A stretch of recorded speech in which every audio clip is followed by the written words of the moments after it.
What's happening? Welcome to the 22nd episode of the Slapstream with Djordje. And this time, have a special guest, a dear friend of mine from Mexico. And if you follow me, and you should, and if you're not following me, check out the links below and start following me. You probably know how much I love Mexico and how much I miss going there and how much I love playing with all these bands that I usually play with in Mexico. Molotov, my band Tiger Army, or Drake Bell. And I even toured Mexico with my old band, Fish Tank Ensemble. If you're new to the channel, make sure to subscribe. Subscribe button should be somewhere over here. But I'm sure we are familiar with that. First question is for these viewers they already joined us. Please let me know, how do you hear me? Do you have any delay, or everything should be perfect? But we already did a sound check. Everything sounds amazing. Icho sounds amazing. And after you subscribe, make sure to click that all notifications. That means something in a YouTube world, and like the video. That really pushes up the channel and this particular video. And if you really, really, really want to support the channel, check out PayPal and Venmo links below. And wow, there's a bunch of you already here. Okay, welcome. All of a sudden, all these comments popped up. Thank you.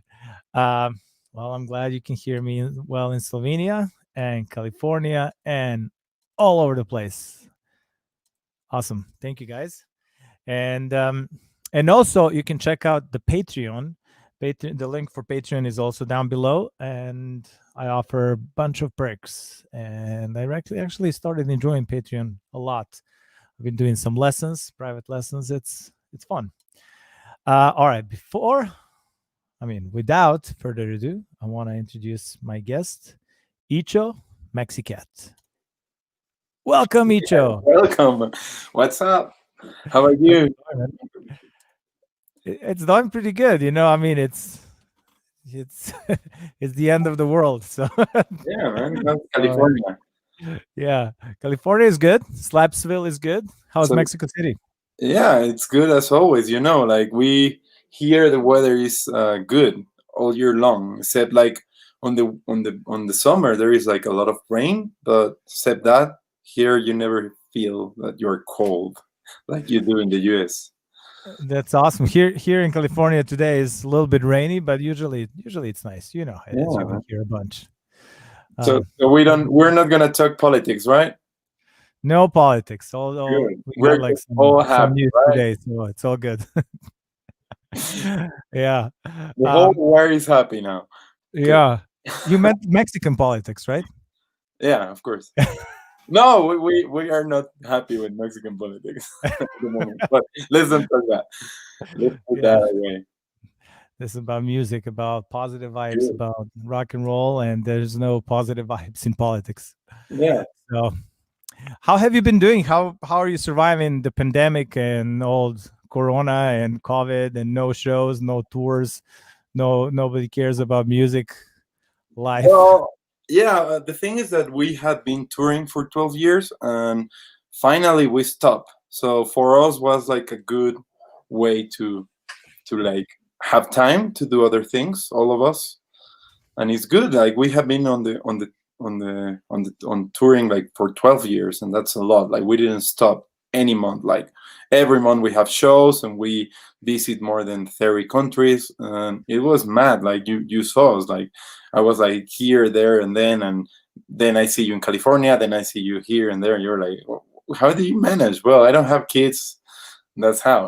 I guess. Yeah, it's tour life is fun, but it's also it's also hard sometimes. But it is what it is. But have you been doing any live streams during I these mean, 8 9 months? today we have one that is going to be like a festival that is for the Day of the Dead. Oh, It was nice. like for the Day of the Dead, and it's a festival that lasts like from like for the whole week. And because you cannot, well, it's like a big festival, so they are going to do it stream, so it's going to be free. So if everyone, anybody want to check out our band, then you can check us today. So we have a streaming today that is free to watch. And last week we did one that was like really acoustic. Like usually we have like a lot of musicians on stage. And a week ago we decided to go, the four of us, just really acoustic. But the problem is that Pantera, that is behind me, that's Pantera. He's the guitar player. He's gonna help me today with some tunes. He lives in Spain, and the drummer lives in Spain. Well, the cajon player, we don't have a drum kit, live in Spain. So for us, it was really difficult to make streaming. So we make like songs that like all of us, everybody record at home and did their part, but it's not the same. Like it's weird, but they work okay. Yeah, it's hard. Like, I mean, they have to invent some program where we can actually jam online in real time. That'll be I fun. mean, the problem is the latency. If you are, I think, 50 miles away from each one, it works. The problem is distance, like light travels, and it will make a latency. That's the reason why. And I think they are inventing something to do it, but it's really tough because distance. If you're in Europe and here, like, light travel will take like 1 second or whatever, and then it will make impossible to play music with someone else. Even if you have like a latency of milliseconds, it's impossible. Oh yeah, I know. I was jamming with Anna Tijoux at her show like a few months ago, and it was a disaster. Yeah, it is. It's pretty much, if you're close, if you're like, let's say you're in, if it's Sacramento from you or something like Fresno, it might be okay. Maybe not. Maybe San Jose for you, from you. Oh no, you're in LA. Sorry, you're not in San Francisco anymore. So if you play with someone from Anaheim, then it will work. But that's it. If you go beyond that, it will be a latency. Well, you know those things like much better than me, and we're gonna be talking also music business since Yeah. I know that you're an expert now. You wrote the book and all this. Besides being a great bass player, you're doing all this crazy managing stuff. But we're gonna focus a little bit on music for now. Okay, cool. How did you start playing music? How did you get interested in it? How did you start playing bass? Well, my brother was like a Nicky Six fan when he was like 12, something like that. And he bought a bass. He bought like a precision bass, like one that Nicky Six play. And I was like, at the time I was 8, he was 12. And then he never played it. So that bass was always there looking at me. So then later on, my brother was like a huge fan of glam, heavy metal in his youth. And then I didn't like it that much. I just liked some songs, and I told him, "Oh, I love that song of Anarchy in the U.S. of Motley Crue, and then I love that Die Die My Darling of Metallica, and I love that Guns N' Roses Attitude." And he's like, "Dude, you like punk?" So when I turned 15, he gave me like 2 Ramon records as a Christmas present, and that was it. Then I met this guy, and we started playing punk, and that was how we started. So when I was 16, I started playing punk. We had a lot of attitude, I guess, but we were really bad musicians. So, but I mean, that's punk. That's what punk is. So then, afterwards, I entered to a big record store, and on the TV, I saw like a Brian Setzer Orchestra, the DVD, and I was like, dude, I want to play double bass. And then I moved to Spain to learn how to play double bass, and that was it, pretty much. Huh. So you moved to Spain to in order to learn to play double bass from Mexico? Well, kind of. I mean, I was like 18, and I finished high school, and I was like, I need an adventure in my life. And I mean, I'm half Spanish, something like that. So all my family is Spanish, my granddad, my whatever. So I was like, I want to go there, but just me, no. So I moved to Spain, and then to study cinema, because I'm a cinema dude. And then I started studying classical music with double bass, because I was like, if I want to learn how to play double bass, the only way to do it is with a bow, kind of thing. And I started learning music then. I was 19 at the time. And then I took that guy over there and another friend that played the drums, I mean, my punk band, and we moved I moved them a year later to Spain, and then we started a rockabilly band there. We were called the Third World Dogs because we're from Mexico. Ah, Third World Dogs. Third World Dogs. That was our name. wow. And that was like when you were 18. Is that what you said? Yeah, I was around 19, and then uh, afterwards, this guy started playing flamenco guitar, and then I started studying cinema, and we stopped playing. But then I met Jenny in 2008, and we start. She was like, I was like, "Do you want to move here?" And she was like, "Okay, but you have to make me a band." And I knew guys from another band. I mean him. And then we make a band, and Jenny and the Mexicans happened that way. Okay, but it's that happened. So Jenny, you met Jenny in Mexico or Spain? Spain. She was like tour. She's like a horn player, and she was Okay. like touring Spain with like a whole orchestra, classical. Oh, And like him and me, we used to work. I was the sound engineer of a flamenco place, and he was like the waiter, and we worked there like a live show, flamenco show. And for the last day of Jenny's big band or orchestra, they took them to watch some flamenco, and that's how we met. I was engineer, and that's it. We start talking nice. about music, and then 2 years later she moved to Spain. Crazy. Oh, okay. You didn't convince her that same night. Hey, just stay No, here.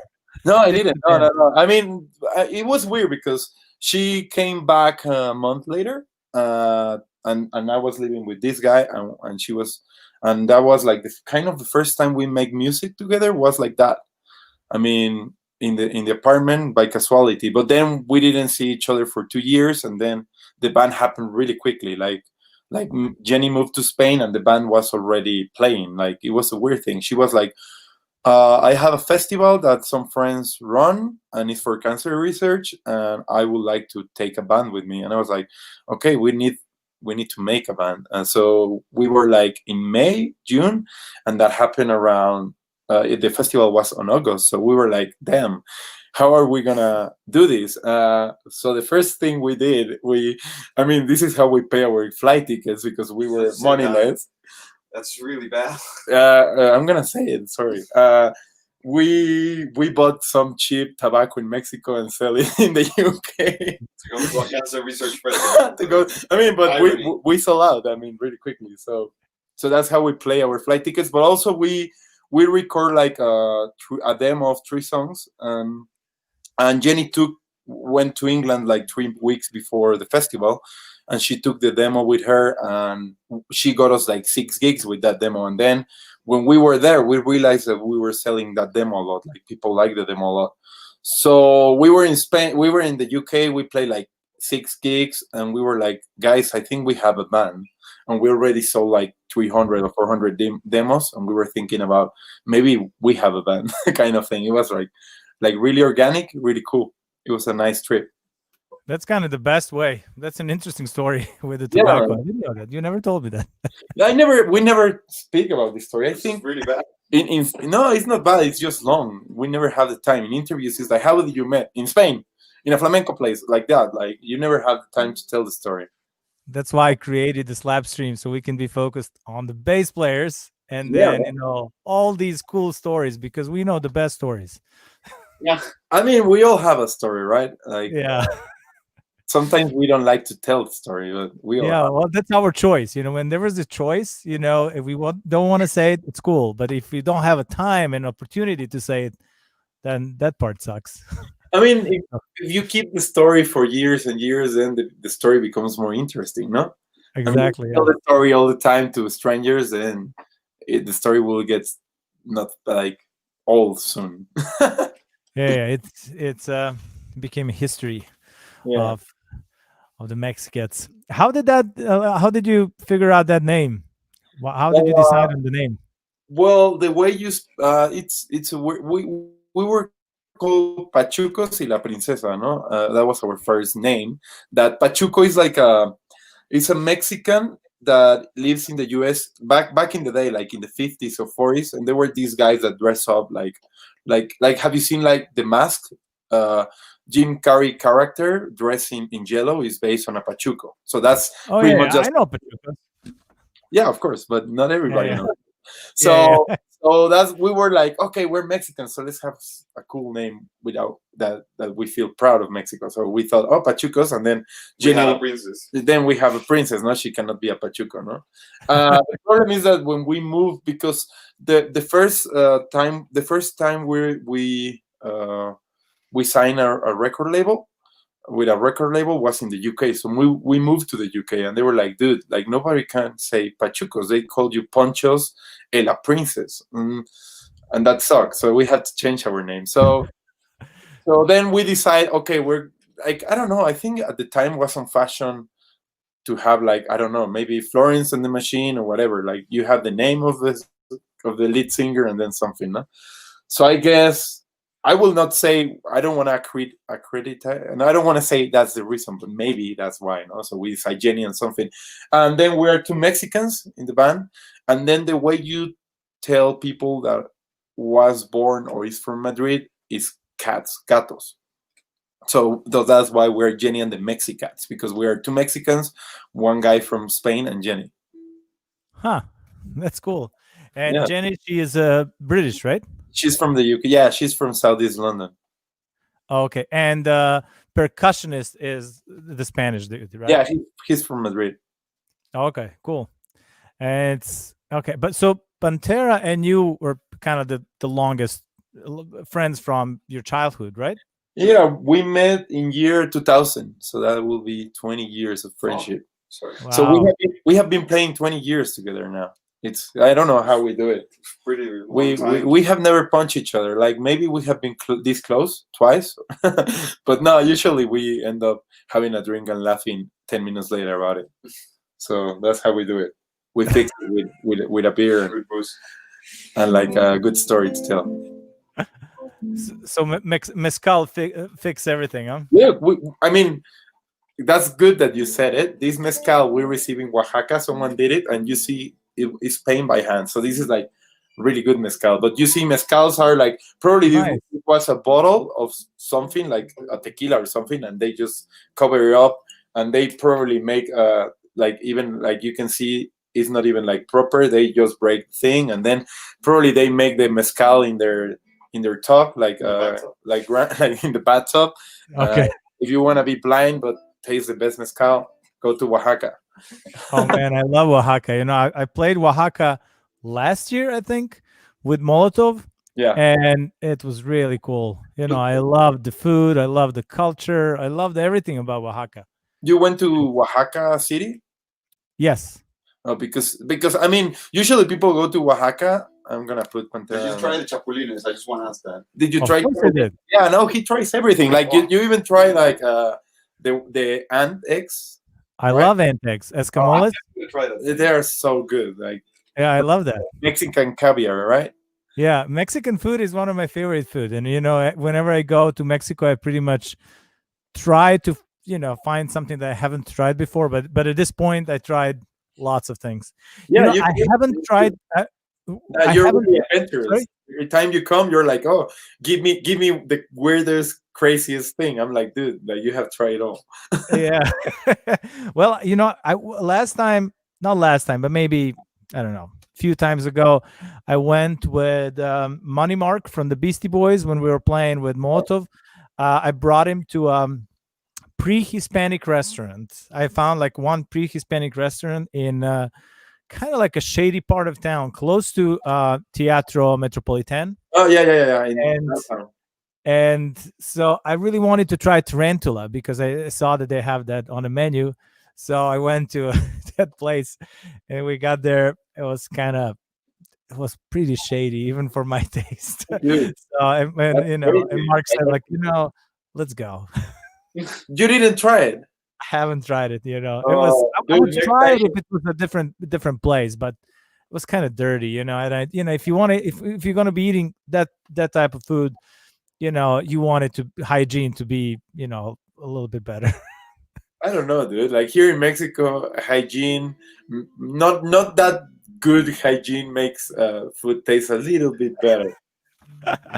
Well, I usually agree with that, but this was like particularly weird place. It was. I mean, they brought us a ball with live tarantulas, so we can, choose which one we want, and so that was the time when we left. Freaky. I mean, But dude, I mean, when you tour, there are two kinds of uh, musicians, no? The ones that just don't go anywhere. I mean, I have traveled with a lot of people that they just stay in the hotel and pretty much eat in the hotel, and they just go to the gig and back. And I think that's really sad. But you're like, so like, you're like, okay, what's next? What's next? Like, oh yeah, when the train you here is like, oh dude, I have to like take holidays just to be with him, because you are like really adventurous, like, oh, tomorrow I'm going to Tepoztlan, and tomorrow I'm going to Teotihuacan, and tomorrow I'm eating this and that, and I'm like, dude, like, you're good, like you appreciate a lot the city. That's great. Like, absolutely. I mean, I want to, like I want to meet the culture. I want to meet food. I want to meet people. So I'm trying to fill my. I'm trying not to sleep and just go everywhere. but that's what most people do, and I hate it. Like when we tour, we're like, we have one day in Paris, let's go crazy. I don't know. We always end up Get doing, wasted. and then we end up sleeping on the road. That's it. That's what the road is for. That's how I see it. Especially if you tour on a tour bus. I sleep when the driver is driving, and then you wake up in a new city, and it's great. You have time like to see museums, parks, like meet friends, party after the show. Good times, good times. That seems like it's like a centuries ago because of this weird end Yeah. of the world thing. But yeah. And how are you coping with no shows?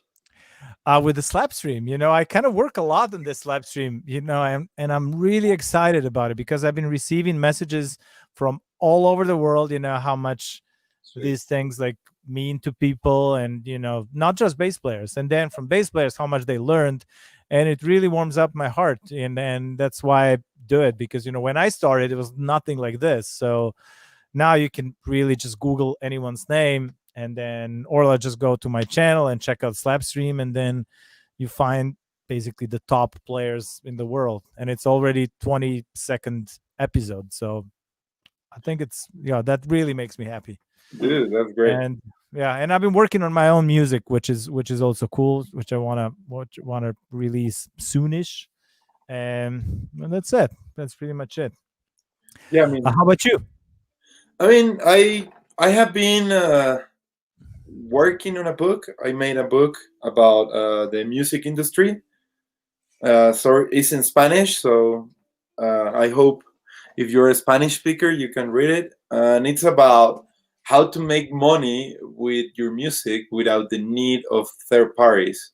Because I mean, we're independent band. We have been independent for 12 years, and we have had like record labels, and we have had big offers from big labels, and we have had managers, and but we had realized, and we have create this own unique way to do it everything ourselves. Like we are our record, we are our label, we are our publishing, we are our management. So for me, it was good to sit down and say, okay, I want to tell my story of like, because I see like musicians in general, when you get to this I mean, nobody tell us what to do, like they just tell us sorry about that, that was me.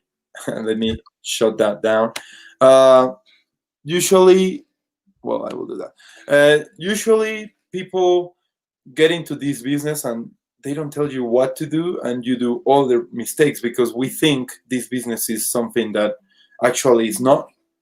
And you always think that someone else is going to help you. You always think someone will come sooner or later and do everything for you. And probably that happened like in the 80s, 90s, maybe 2000s. But now, if you don't do it yourself, probably someone will do it wrong, because they are thinking in themselves, not in you or your music. Like usually I see a lot of people interest in this business. Not everybody, I don't want to generalize, but people are always thinking, what do I get first? No, like managers often do that. And and it's not that difficult. Like we have all the tools now. Like you can do like your own playlist in Spotify. You can do your own ads in Facebook, in Instagram. Like what you're doing here, like this slap plays you're doing. Like all these is like a huge tool, so you can do it yourself. So that's what my book is about. And you're the guy like to do it, because I see all these ads like popping up on Facebook and Instagram about how people different people wrote books and wrote courses about it, but if you check them out, you never did anything with their own music. So I highly doubt that they would be able to help anyone. And you and the band like brought your own careers on such a high level, especially in Mexico and outside of Mexico, with your own with owning your own business. So I think that you're the guy to do it. So I'm excited to read it. So should I? I mean, we have been lucky. Do I have to learn Spanish for that, or should I? Is it going to be available in English? No, I'm probably if it does well, it will be available in English soon. And the good thing about us is that we have done it like worldwide. Like we tour in the U.S. all over the U.S. ourselves. Like we make everything. We even drive the cars. Like we know all the tricks of how to be able to tour Europe for 6 months and how to tour the US, Canada, Latin America. Like we have done it all. I mean, we were supposed to go to Japan this summer, but we didn't for the Olympics because coronavirus. So I hope Japan is still there when the Olympics go back. Yeah. Hey, dude, like Miguel Gonzalez, the person that introduced us, remember, like, I saying, ¿Qué onda, Icho? He's a good friend of us. Oh, cool. Hey, Miguel. What's up, Miguel? How are you? I'm excited like to see all these people here. It's great. And I'm interested in you said you had like a rockabilly and punk roots. You too? Do you want to play something from the early days? Okay, vamos. The early days. I mean, it's funny. We were like 20 minutes beforehand thinking we haven't played rockabilly in a long time. So just like whatever you figure out, whatever you want to play. I mean, we have a song with the MEXICATS that he wrote, and it's kind of rockabilly based. Where we used to play. I don't know if you can play it in the right bass. We used to play Misfits songs, and we love an album that is kind of rockabilly, the 1950. ¿Quieres? ¿Prefieres esa o cuál quieres? No, I mean, I know what he's trying to do. He's trying to do a great ball of fire of Misfits. Like, we used to play that song a long time ago. So or we can do a song, like he wrote a song that is really rockabilly of the band, and he sings a lot of it. I mean, we're missing the trumpet. Jenny's not here yet, so we're missing the trumpet. So let's do a great ball of fire.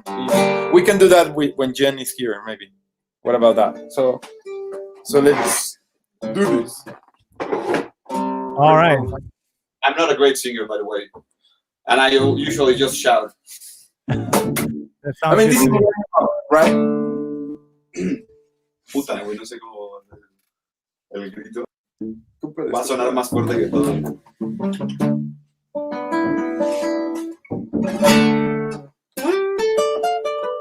What? Creo que sí. I mean, we haven't rehearsed these, right? It's something we used to play when we were like 50 years old. So that's the best. No, güey.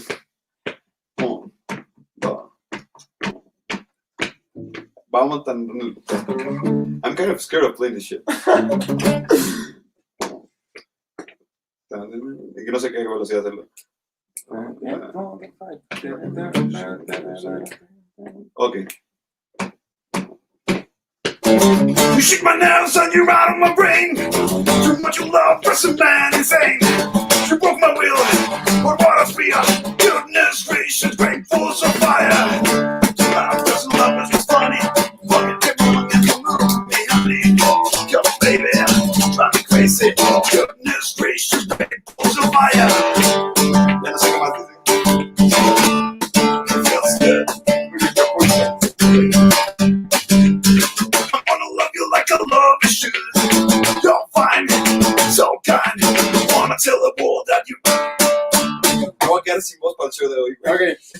we were. No, I think we're gonna do something else. Vamos a hacer la que hicimos el otro. ¿Cuál? Acércate más al micro. No, dale.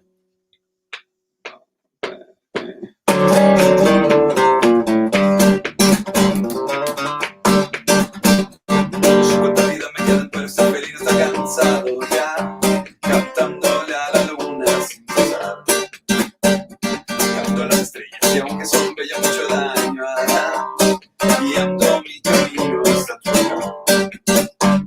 El mar que fue nuestro espejo me recuerda que tu reflejo siempre me acompaña. Y ahora quieres tú, yo no quiero. Y ahora quieres saber la verdad. Para mí tú eras el mundo entero.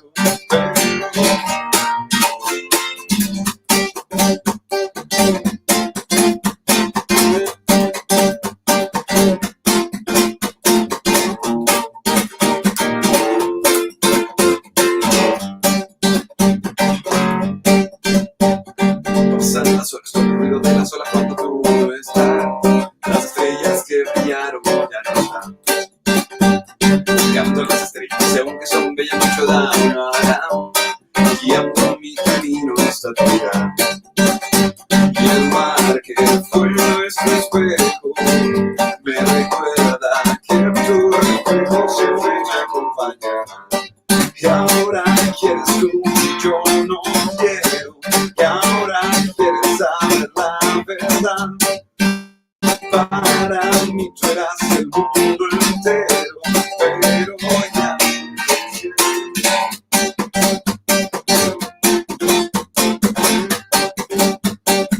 vámonos.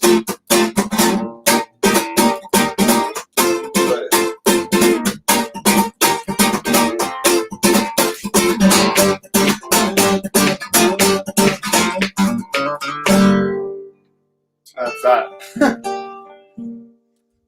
All right. What is the name of that song? Bailando con las farolas, dancing with the, how do you call it? The lights, land, the street lands. I don't know. The street lights. Oh, Correct. Streetlights. All right. And you wrote it for which album? This is the fourth album. And, The last one, the Fiesta? Fiesta Ancestral? Yeah, Ancestors Party, something like that. All right. I mean, we have some roots with the band. We have roots from because we come from different neighborhoods. Like Jenny has like roots, a lot of reggae roots, a lot of Tracy Chapman and all the jazz roots. And we are more like rockabilly, but also he has like a lot of flamenco roots. And then the cajon player has a lot of Latin, a lot of flamenco roots.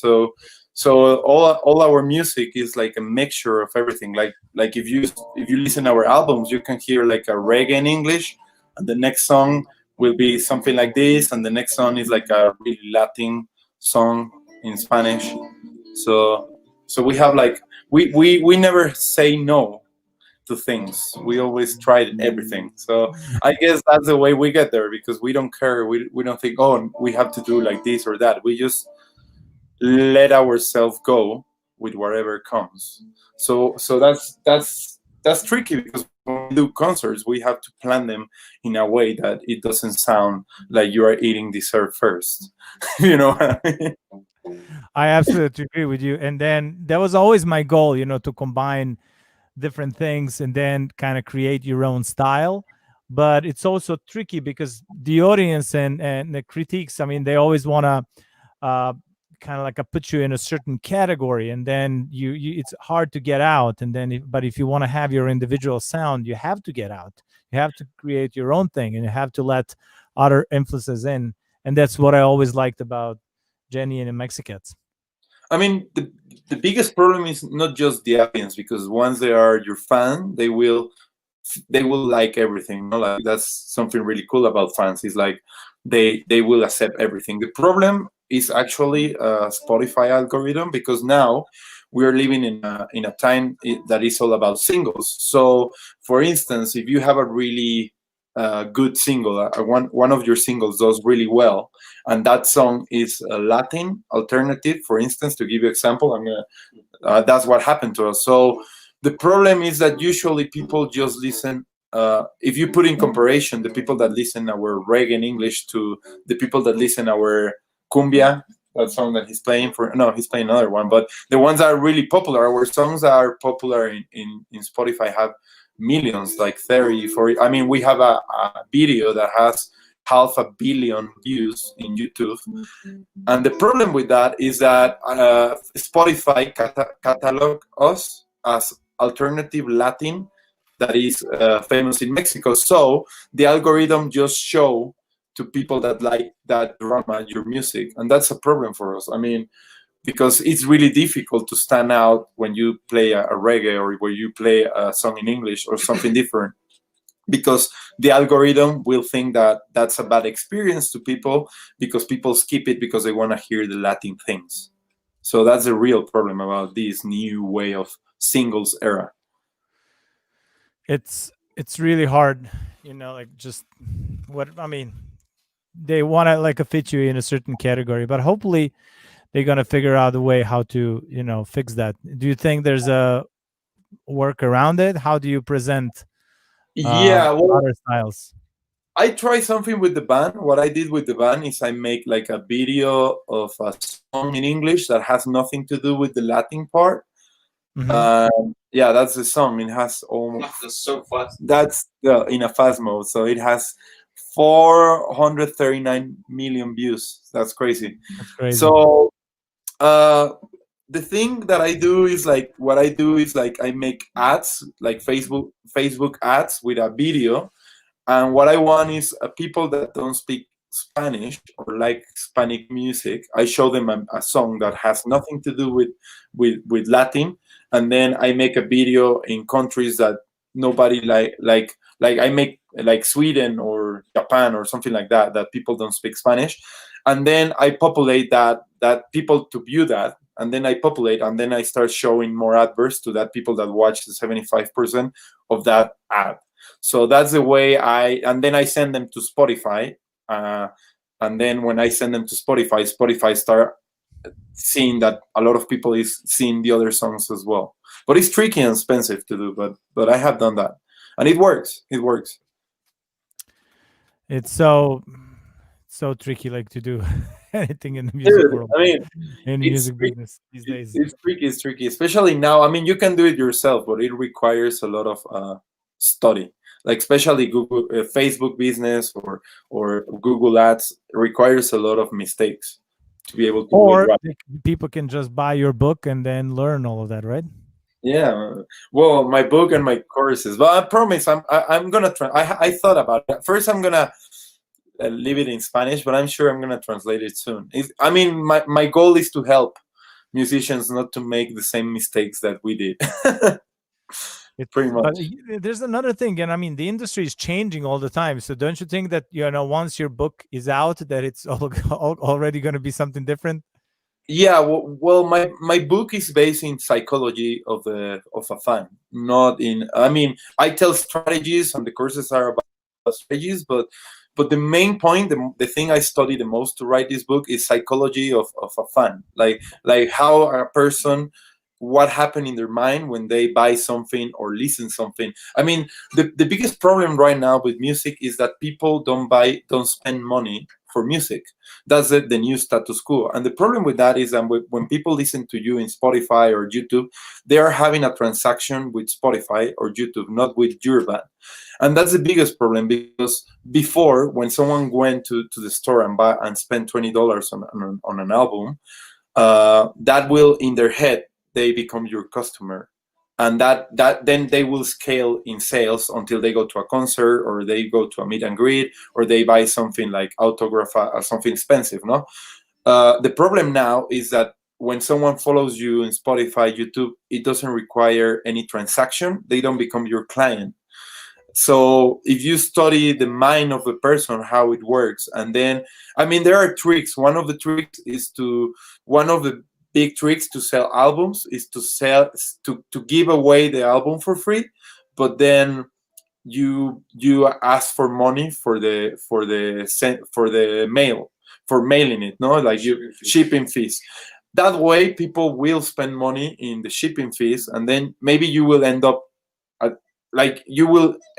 making the same money, as less money, but that transaction is the key. And also having the email of that person is the key, because you can reach that person again and again and again without spending money. So if you think that's never going to change. I mean, I have here for 20 years that the email industry is dead, like making money with email, but actually that's the number one way to make money, is through email. So you, instead of the musician thinking, oh, I need more views, I need more followers, you pretty much need people's mails so you can contact them later.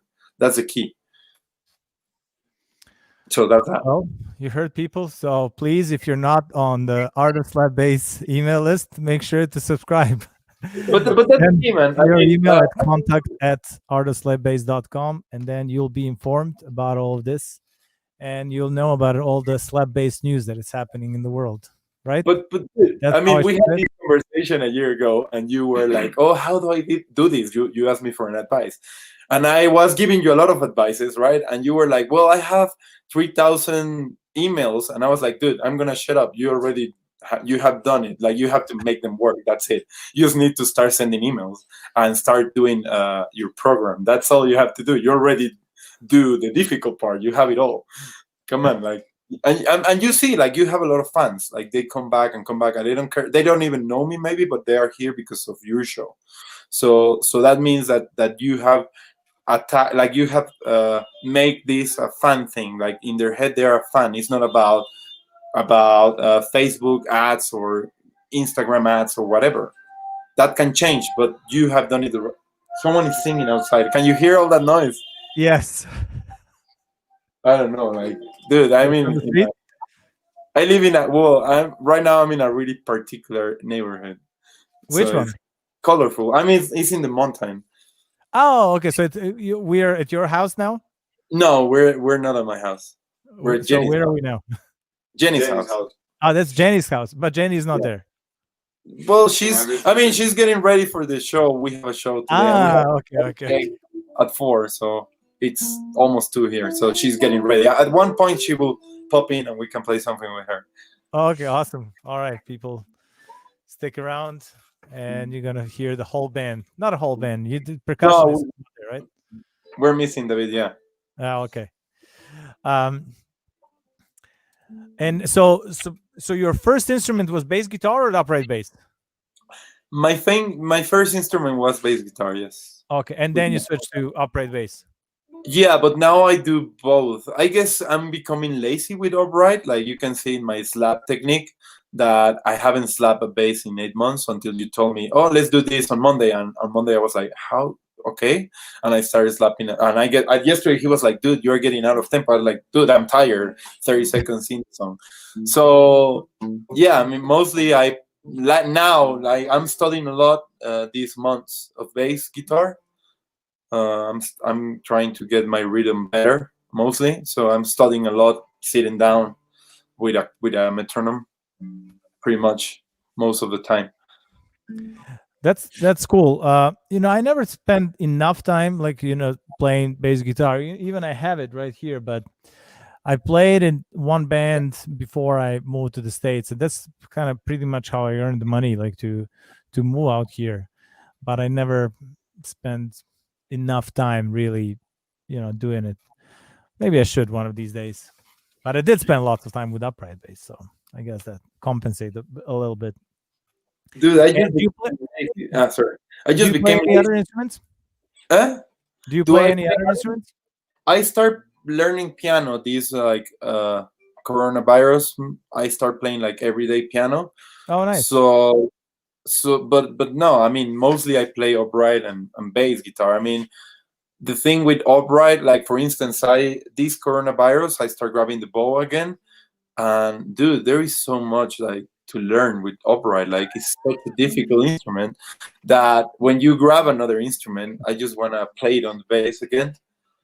And yeah, I mean, piano is cool. I mean, it's a really the good thing about piano is like after a month of figuring it out, you can play songs. And with upright, I remember like the first 3-4 months of my classes was like just the bow, and maybe middle position was all the time F major and B flat major all the time, and for a whole year. And with piano, I was like, dude, I'm like playing songs everybody knows, like the Beatles songs or Coldplay songs.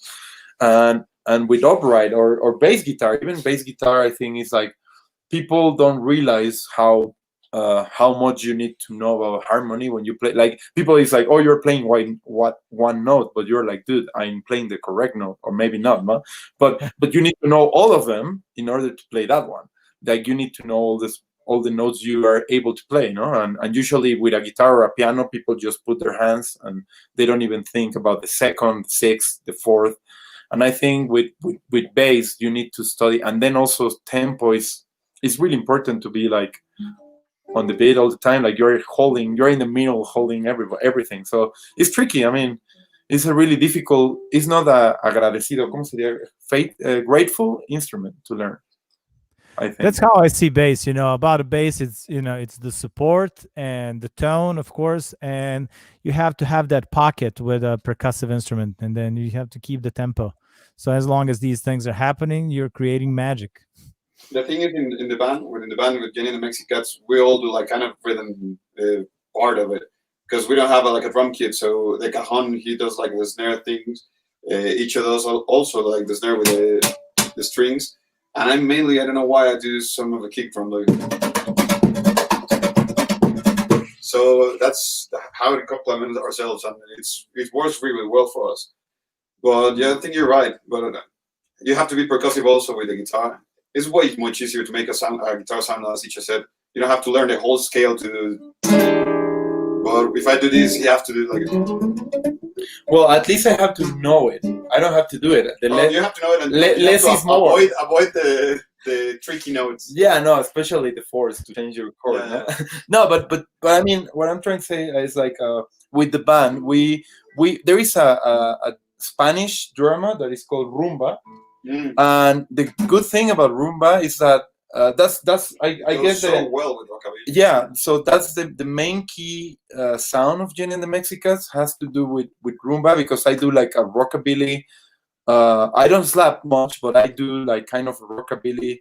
I mean, we can show you a little bit of it. We can do like a rumba in A and E. The rumba came from a drama that's called tangos. Just play it really fast. So you just keep the one. So show tangos, how tangos are. So that's Argentinian, but it comes from Spain. The number one, you just don't focus on number one. So just play this shit really, really fast. It's simple, it's fun.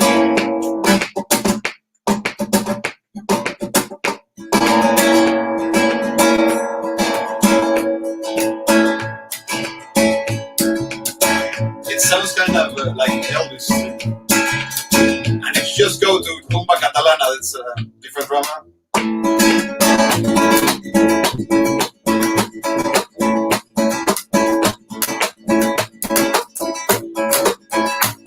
Actually, we have a lot of songs like that. That's like kind of one of our main rhythms. And one of the things like before, when you tell me, you have like to talk about bass, I was thinking, what do I do? Because I don't slap much. I cannot speak a lot. I love slap bass, and I love like rockabilly and all the roots. I love country. Like I'm a huge fan of Johnny Cash. I'm a huge fan, like I have always been. But I was thinking what I can show that is different, but people might like. And I was thinking about Latin rhythms, and I mean, all the Latin rhythms, it's funny because el tumbao, the basic tumbao bass line is like the root of all the Latin music, but it's kind of what we just did. Like it's really similar. And I think if you want to learn some Latin, you need to understand the tumbao. But then the tumbao has like so many variations in music. Like for instance, he's making a variation, but the basic tumbao, I mean, I just want to do it. Like for instance, I'm gonna do a basic tumbao in A, and the basic tumbao, I don't know if you see my hands, is like you play the first note, and then second and then the fourth. So it's like one. A ver, haz como más fácil. Mira. Voy a hacer el tapio, mira. Aguanta.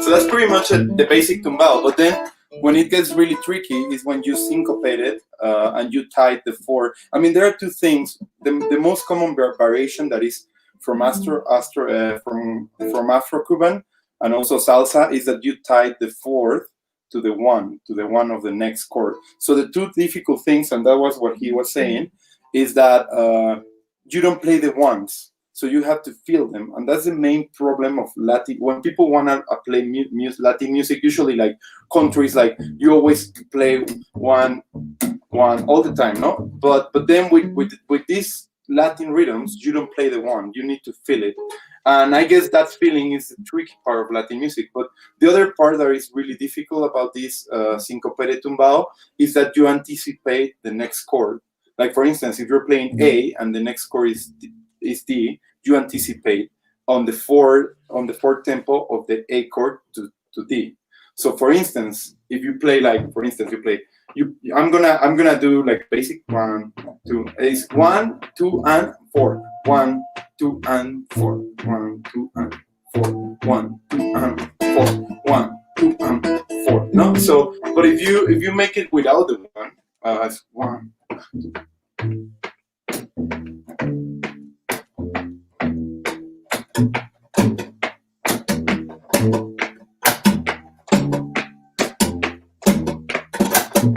So what I did there is I played 2 chords of A, 1 of D, and 1 of E, but I'm always anticipating, so I'm never playing the 1, just the first time, but 1, and that's it.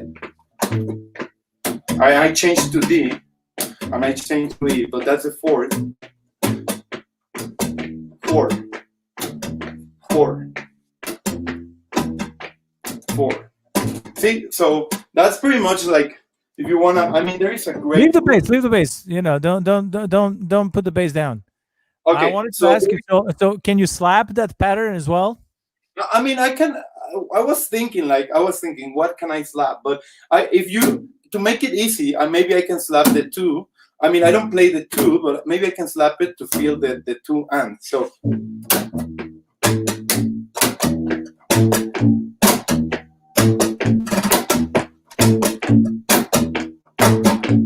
Now without 1.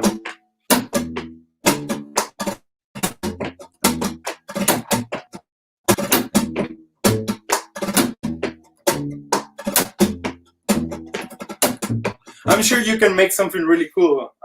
But I was thinking, what can I do with slapping? And I think this. I mean, I can do. I can do.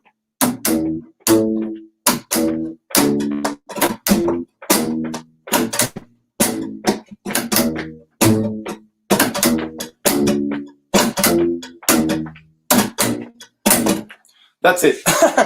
So, I mean, there is a great book called the Latin Bass book by Oscar Stagnato. He's a Peruvian guy. That's the book. Dude, that book is. Rápido eres. You're so fast, like doing videos, and you're so well prepared. I mean, but that book it also has like Caribbean roots. Like you can learn reggae from there. I mean, that's the best unique bass. Like I mean, the whole book is about these tumbao variations, and he shows so many variations from this rhythm. And this guy is so accessible. If you, I mean, he's a teacher from Berkeley, but if you email him or like in Instagram, he's like really.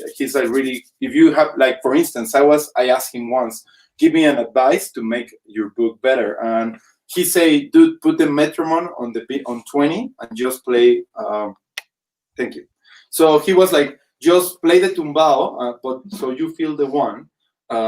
Just put the metronome like in 20, 30, and just beep, beep, and then play on top of beep, beep, beep, something like that. Like I cannot say it and play it, but if you put the metronome, but that's the way to start feeling the one that you don't play by tying to a metronome that just give you the one. So he has great advices. So if you like Latin music, like now it's everywhere, that's the book. That's the only book. So I absolutely agree. That's why I grabbed it. It's one of the books that where I kind of like a practice kind of the most often from, and it was just here. And then once you mentioned it, I just got it here. And the book is excellent, and it covers also other styles like merengue and reggae and Caribbean styles. It's really cool. So guys, if you don't have this book, check it out. Yeah, man. Also has the CD. I mean, I bought it like a long time ago, so maybe now they have something online to play with. Maybe it's not a CD anymore. I hope it's not CD anymore, but I still have the CD version. Yeah, it has three. I mean, it has 3 CDs on it. I bought that book like 3 CDs, 3 play along CDs. That's what it says. Yeah, I mean, that's the book I study the most often with. And the good thing about that book is, as I'm saying, you can play with the metronome a lot. You can put in 3 and 4, 1 and 3, and then the 1. And it's tricky. I mean, it has so many variations through the book, and it's so thick. Like that book, everything is a music sheet. It's not like there is not many words on it. It's pretty much like 220 pages of. It's a good book. It's a great book. I highly recommend it. Are you familiar with anybody from Latin world using slap bass? Not really. I mean, it's weird because in Mexico we have like it's like the north part of Mexico. Like I guess, I mean, upright bass comes from Mexico because French. I mean, in 1862 or around the 60s, in the 80s, in 1800s. France, I mean Napoleon Bonaparte conquered Mexico, and then they sent like a lot of French people here. So for 2 years it was a French country, Mexico, in the 1800s, and a lot of gypsies came to Mexico to live here from France, and that's why Mexico has like all these instruments are really gypsy. Like they have like upright and they have accordion, and also you find marimba. And the real story behind that is because when these people, when Mexico gained Mexico again, I don't know how to say it in English. Am I saying it right? Yeah, reconquer Mexico. All these people run to the north because the north part of Mexico was really empty back then, 200 years ago or 150 years ago, and people went up. And that's why you can find a lot of el tololoche. It's like a double bass pretty much, and we call it tololoche, and they play it. You have like, there is a video of a guy that called, ¿cómo se llama el tololoche? There is a guy that is jumping, and he's doing really good slap. So there are a lot of slap players in the North Mexico, but usually it's like really humble people that live playing music in the street. There is not like a big name. And mariachi stuff. Well, mariachi you can find it, but it's more like all these like North Mexican music. I mean, you have been in with fish tanks. You have been in the north, right? Like in Durango and all these places. Yes, I've been. Tamaulipas is the place. Yeah. Is the state where we were touring the most. Dude, like that's crazy. Like we were there, and now you cannot travel there. It's really had become. I mean, when really we traveled, we had like army vehicles in front of us and behind us when we were yeah. I think we talk about this, and we did the same festival a year of difference. So you have to travel in a like you have to go from one place to the other that is like 200 kilometers away, and you have tanks behind you and in front, Yes. and they're changing wards, and then like it's crazy. I mean, we did the same festival, but I think you did it in 2014, and we did it in 2015 or 13 and 12 or something like that. I don't remember well. For me, it was probably before that. I think that I did it in 2012 or 12. Yeah, we did it like 13 or 14, something like that. Okay. It was a good experience. I mean, it was an interesting experience, and it was the first time for me touring Mexico. But it was always also my first time realizing how Mexican fans appreciate music. So it's really a beautiful thing. I loved it. We had 10 shows in 10 days. It was a little tricky, a little, more interesting than it should be, but it was fun overall. It still brings good memories for me. And actually, that band, Fish Tank Ensemble, reminds me a little bit on Jenny and the Mexicats. When I met you and I heard your sound, I was like, oh, this reminds me. The approach reminds me on Yeah. the approach that I had, with Fish Tank Ensemble and another band that I played with, Rupa and the April Fishes. It's also kind of like a similar, also that multicultural, with a female singer and with good vibes, from all over the world. So I have a question for you. I know you're interviewing me, but it's the other way. Do you always slap with all the bands? Like that's your thing, like, or you try to play? No, um, I mean, I probably do play some slap at least with everybody that I play with, but it's not definitely not all the time. And and there are lots of bands that I played with in the past that I don't have the slap. I mean, I played in the symphony orchestra for 7 years, so that's a that's a no slap gig. And And that would be funny. and then lots of jazz gigs that I did back in the day. They were also, if you play bebop, they don't want you really to slap.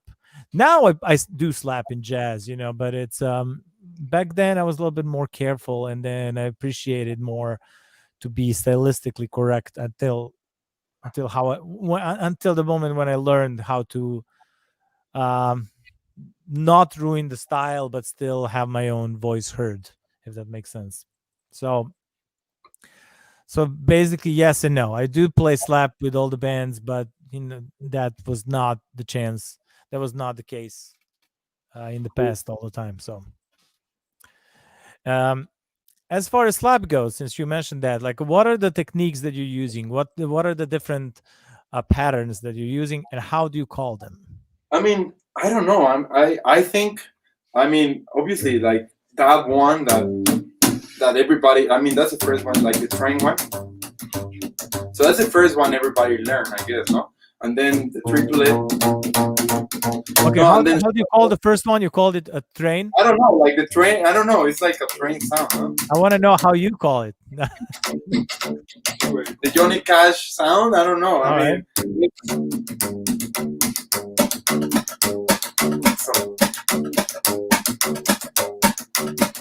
I mean, that's the one I learned first. I remember I was like making at the beginning. I was making because I was like learning. I was making like the hit up here, and I guess I learned that from Lee Rocker's DVD because yeah, I think it was from there. Like it's like they're teaching that. I mean, it's weird. And then the triplet. That's the triplet, right? Or no? Am I wrong? Yep. How do you call it? How do you call this one? I call it a gallop. I call it a gallop. I mean, I always count a slap of the fingers and a slap of the palm. So palm slap as well. So altogether, that's a triple slap. But the first one is a triple. The first one is a gallop, and the second one is a triplet. Okay, so that's that, and then I will say this is like a shuffle thing. And then I don't know. We have a song that I made this pattern. Let me see. Where is the camera? This one. How do you call that one? Bam, bam, bam. I don't know. I'm tired now. I told you. I'm tired. I cannot snap anymore. I haven't done it in years. Wait. Dang, dang, dang. I don't know, dude. I like that. I like that one. I'll call it Icho. Sorry, like my hands are so tired. I cannot do it. I can play it without. I can play it without the slap. Which song is that? That's called On the Heel. On the Heel. On the Heel. Oh, cool. So that's on our second album. Oh, okay. So any other patterns that you use? Not more. I mean, no. I was like, remember we talked about this last year that you were gonna teach me. All right. we didn't do that, so we have to do this later and show my progress. Here. I'm down. I always want to hear like a different approaches. How people call different patterns, and then what are the different names that are in use. And I'm trying to make sense of all of that, so it kind of has like a unified and more structured system for people that want to learn slap. And talking about slap, like we have Leah Rendella. She's your friend, and she wants to start an online study group with you. Online study group, yeah, Leah. I'm part of your. Of course, she has started. I mean, she's doing really well. Like last time I saw her in Cullen, she has like these groups of people that meet up on the park, and she's doing great. Like she's really talented. She's like teaching. What is the name of her band? She has so many bands. I mean, it's weird. Like when we are playing in venues, we see the poster of one of her bands. Like we were in Munich, and there were two of them. I was like, she's coming like twice, or what's going on? So, so no, she has like because in Cullen, well, I guess this year no, but she does like a lot of gigs in February, I guess, like on the ¿cómo se dice? Carnivals, and she's like working so much. So she's a good. You should. I was about to tell you. You should have her on the show. All right. Yeah, I always want to hear like suggestions. Like so. I always write them down, and invite those people. Who knows how long I'm gonna have inspiration. To continue doing this. It does take a decent amount of work, but I'm happy to do it. You should make one of the guitar players. Yeah. And just flamenco, just punk rock flamenco guitar players. I don't think that's a thing. Punk rock flamenco. We should make a thing like that. That's his thing. Like he's like a combination of things. I know. I think a mix of like flamenco with mariachi, with punk rock, with metal. I think that's why they call me Pantera, because one of my favorite bands when I was a kid is Pantera.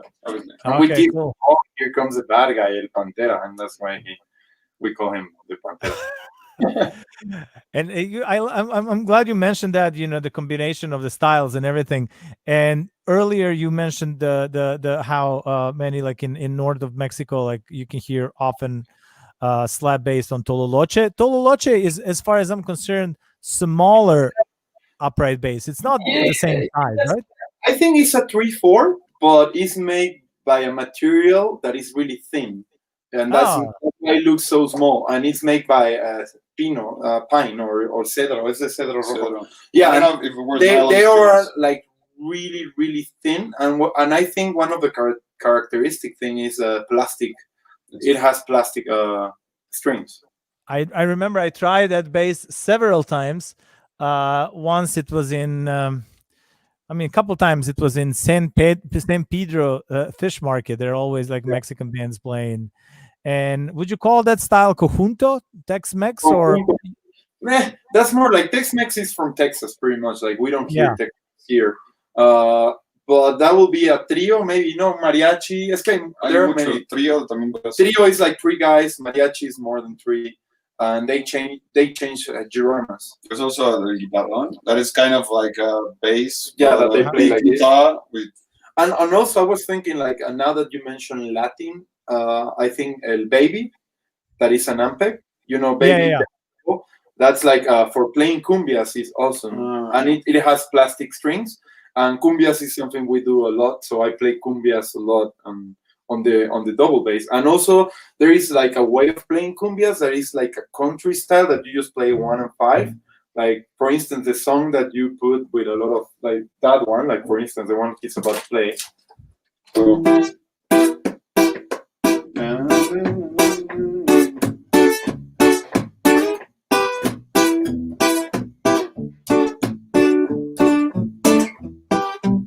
So the bass is like country. I can make it like more complicated.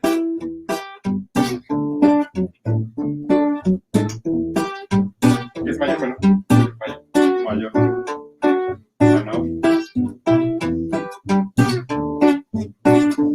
So I can make it more like complicated, but that song, like that particular Colombian way of playing cumbia, it's like country. It's like 1/5 in a really slow tempo, but also some way of playing cumbia here is like you play the third and the fifth, so like that.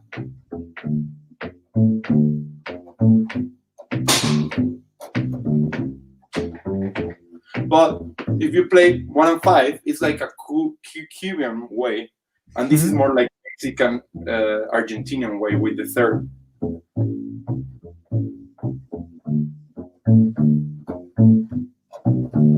So that's like more Mexican, Argentinian, and Cuban with a baby will be like, but it's a little bit it's slower. Like when you listen like cumbia Colombian, Cuba is more like, it's really slow. Sometimes I'm like, dude, like make it a little. That's why I guess they play like more like a country, and Mexican cumbian is a little bit like at 90, 95 BPM, so it's a little bit quicker.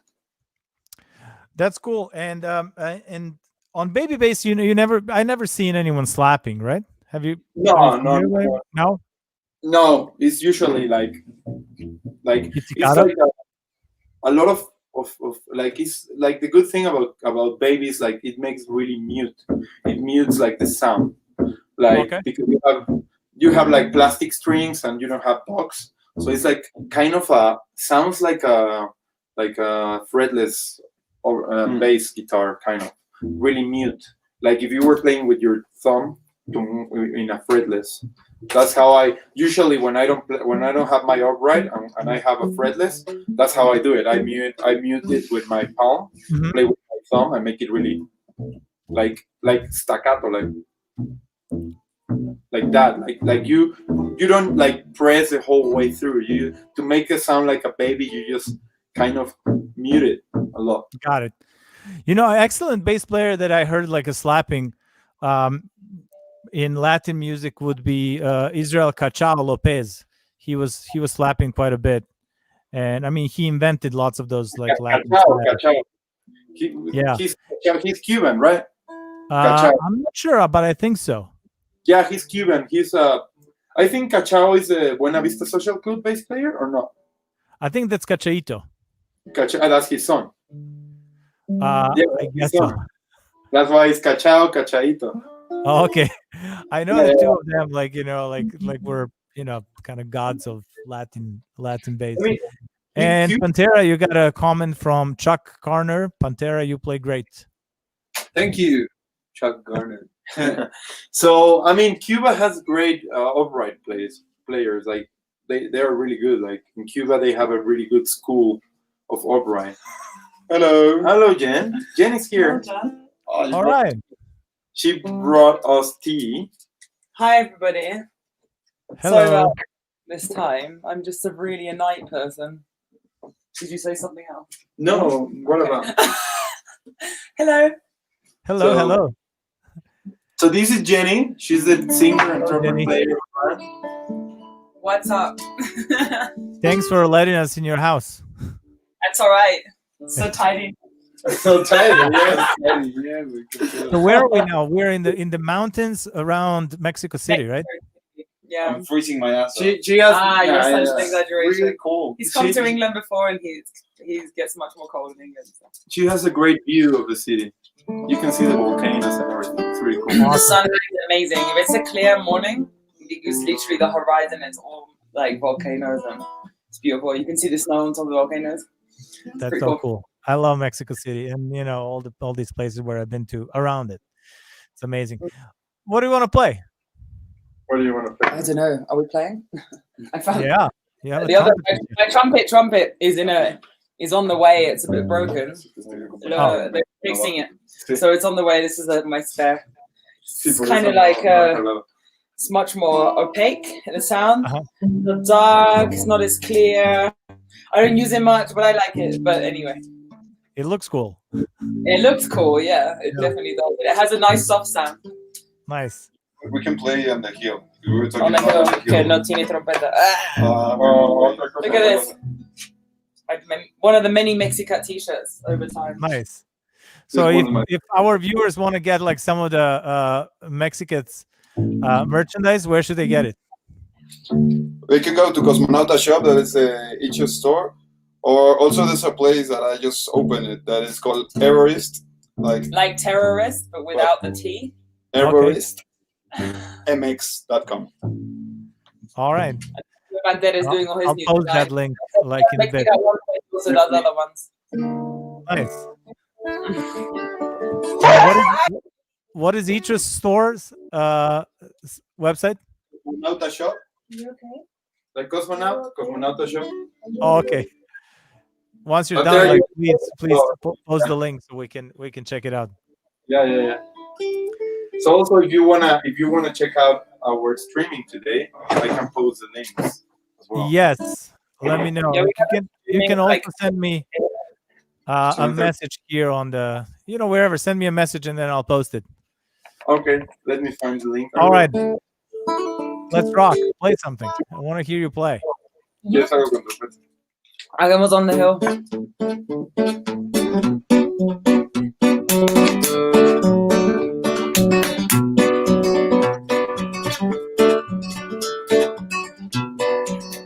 I keep my friendship on the hill. I keep your thirst where I can see it. Hold your gaze low and still. I step down quietly from the kill.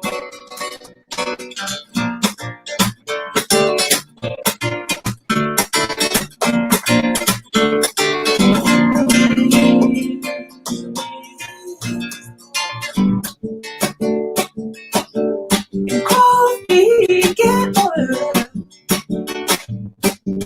as we get older. I'm too bronca for this song.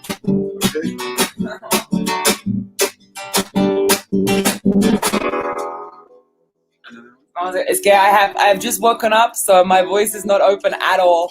No, this is great. It's very difficult. It's very important with your instruments and with your voice and everything to warm up properly, because if not, you hurt yourself. And I have like very bad night's sleep, so I haven't slept much, and then I haven't warmed up yet.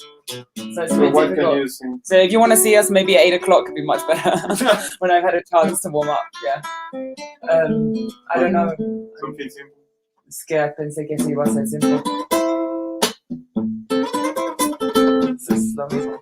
It's the mismo. Es lo mismo para mí, porque no. Es que Something ayer like estuve a ronca, ayer estuve trumpet. ronca. I don't know. Además, hagamos un poco de verde, ¿va?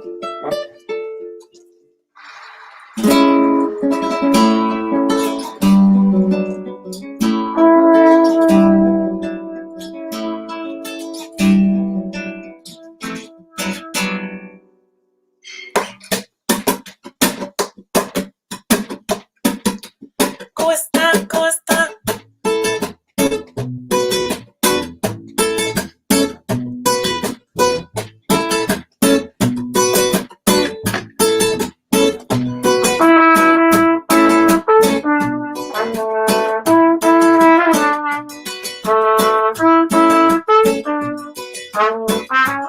A ella no le gusta trabajar, lo que le gusta es bailar, moviendo las caderas siempre va con su caguama.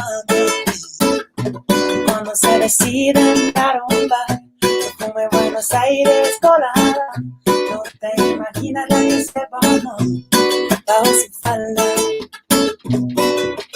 Y yo que estoy ciega por el sol, guiada por la luna, escapándome.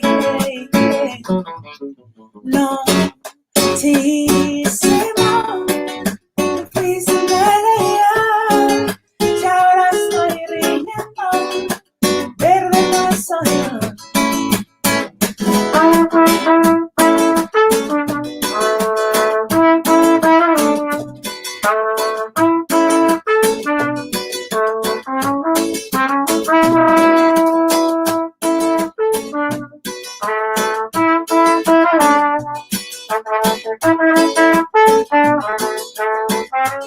A ella no le gusta trabajar, lo que le gusta es bailar, moviendo las caderas siempre va con su caguama.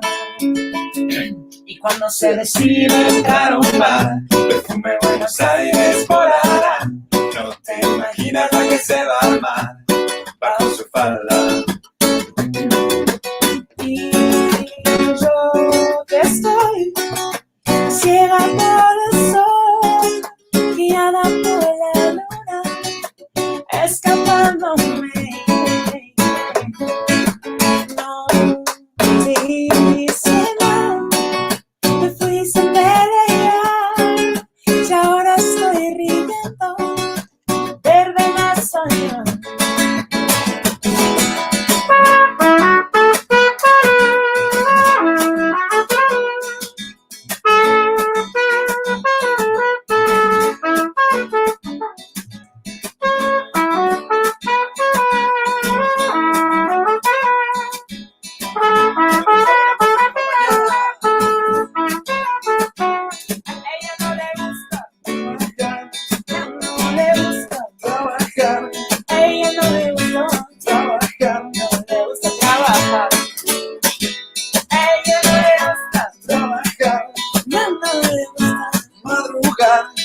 Ella no le gusta madrugar, no le gusta madrugar, la la la la la. Para cabrito, para sacayo, que marida londo. Para cabrito, para sacayo, que marida londo. Que marida londo.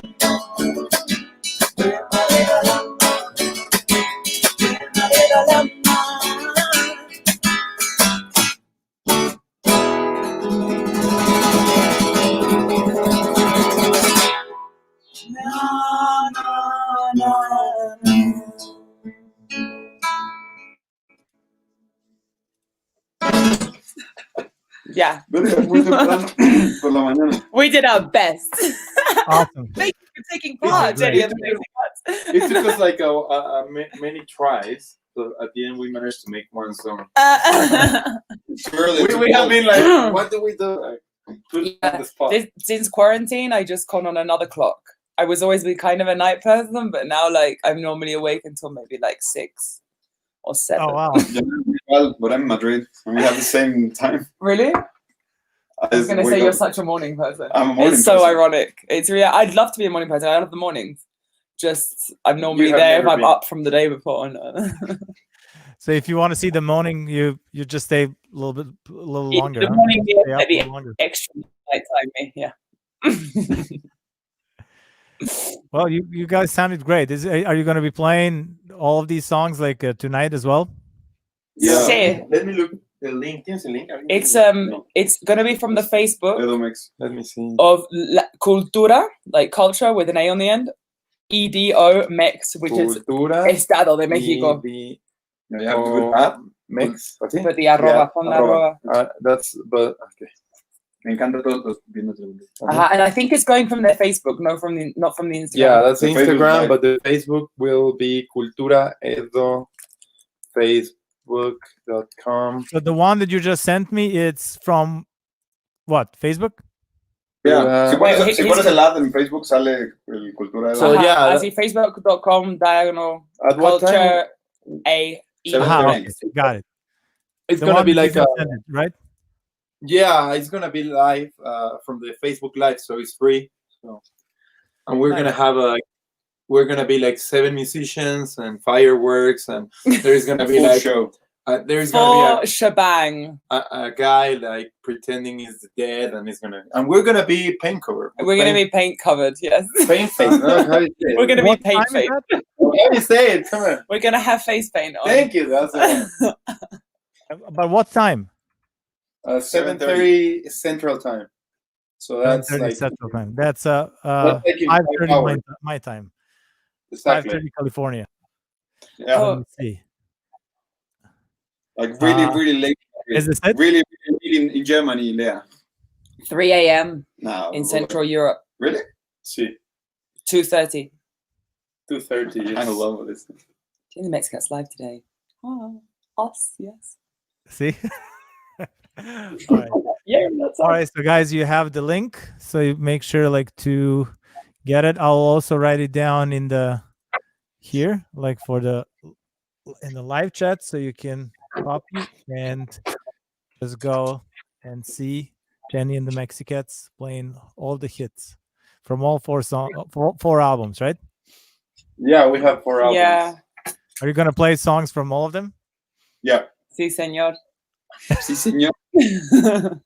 Not all of them, but most of them. A good whack. Good. And when was the last? But you guys play all the time. You still play like every weekend, Yeah. right? Someone said that we were good in Slovenia. Sorry, Jenny, you're. I heard you were well in Slovenia. Yeah, When we play in Slovenia? Bratislava. Bratislava. Yeah, right. Beautiful. No, that. that's Slovakia. Slovenia. No, that's Slovakia. Sorry, man. So Sorry. let's go. Don't stop talking now. Okay. Well, thank you. Thanks. I remember exactly that day. Yeah, it was perfect. You know, I think that when she mentioned that she can hear us, that's when I Yeah, asked well, her if she can oh, hear yeah, us yeah, talking. Yeah, at the beginning. Around there. Are you hungry? I am. Are you making breakfast? I might. Breakfast, lunch. It's going to. Well, that's nice. Hey, Maye. Yeah, it's, Sorry. Darling. No pierde nada. My friend. Cool. I mean, we just discovered, thanks to Jenny, that we can see the comments of everybody. You didn't know Oh, that? really? We were not looking at them. We're sorry, guys. We're new at this thing called internet. L'internete. Well, you have like lots of great comments. Yeah, Cool. that's cool. Well, we're gonna be painted like Day of the Dead kind of paints, like with calaveras. We're a little bit late because it's the 7th of November, but still there's kind of vibes at the moment, so we're good. Which is very difficult when you play trumpet because you're like, oh yeah, okay, great, paint me. Then you're like, don't touch my mouth. So I don't know how I'm gonna be. I'm gonna be like a skeleton and then a live person. Oh, Or, so they have you to, know, do a I'll- special I'll- to leave that space like for the mouthpiece. Well, I don't know, yeah, or at least something. Please, otherwise I'm gonna end up with a trumpet like white and black and painted, and like Oh, it's gonna be difficult. It's like if you paint Pantera's fingers and then ask him to play the guitar. Something similar. but it's really fun, like having doing those. Like I It's usually, fine, it's I great. mean, until this, I would usually come like with my band Tiger Army and play on November 2nd. Usually, where's the what is the name of the place? Icho, where we usually play. Yes, yeah, and it's really fun. I love playing Mexico City. Tiger I Army really do. rocks, man. Rocks. It's what? Like it's so cool. Yeah, it's so cool. Yeah. Like my mind blowing. Yeah, it's fucking cool. Very cool. I started listening to them when I met. Well, to you guys. When I met. How long have you guys been playing in Tiger Army? Because you pretty much showed me that quite early. Yeah, like we showed you the album like in 2008. Was what camera? Jesus, I don't know the second one. The one with the two tigers. With the two tiger, the orange. Yeah, I know. Oh, nice. Okay. Something moonlight. The Bass. power of moonlight. So all of you, so they've been to the shows. So you have to come to the show next time, Jenny. I think last time we ate like a quesadilla or something. We ate an We did, empanada. yeah, right after the show. Yeah, I didn't go to the That was concert. fun. I'll go next time. I promise. It's so cool. Very cool. It's always good times in Mexico. Either quesadilla or play a show or whatever, I'll just go have a beer. Yeah, anything. It's all good. Do you have strength to play one more song, or you have to get ready for your own See, show? see. That's easy. That's really easy. Okay, I'll Just try. sing in English. No, when I do it in English now, I get messed up. It's better to stick to the Spanish. Now I'm just Really? confusing myself. Yeah, because it's not a translation, is it? It's just completely different. We just made the Spanish version and the English version. Let me grab the strap. Strap on. The strap. Qué pinche gracioso. Hilarious, especially when I wake up. Full of jokes. Really? No. Sasha's been waking me up all morning. He's like, good morning. I'm like, not yet. Yeah.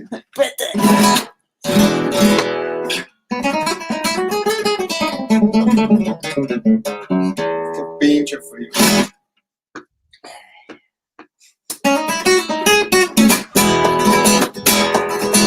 Niña, niña, regálame.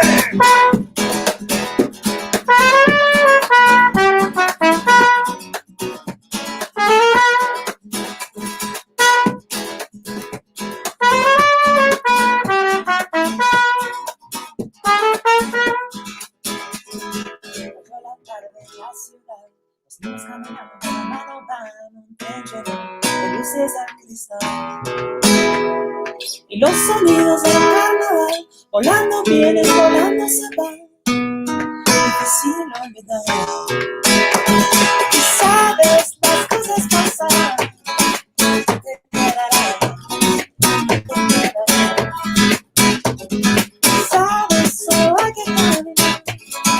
Sin mirar atrás, sin mirar atrás.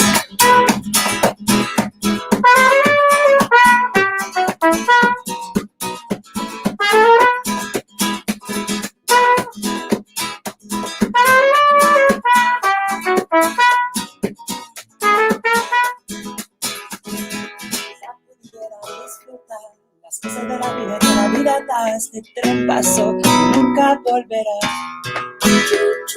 Y los amores del carnaval, latiendo vienen, latiendo se van.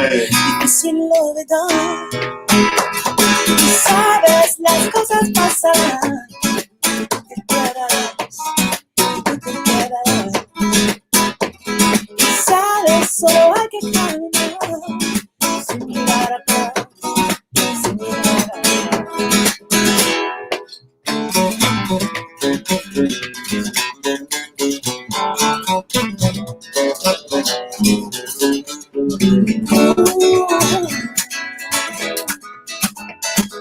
Wow.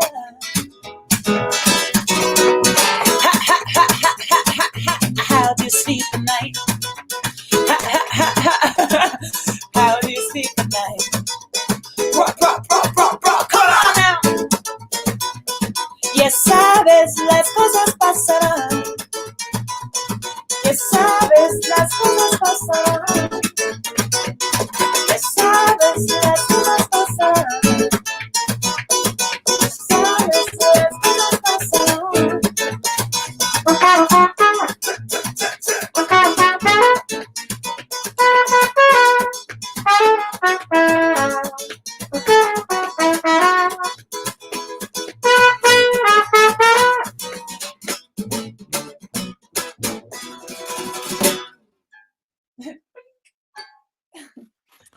That's awesome.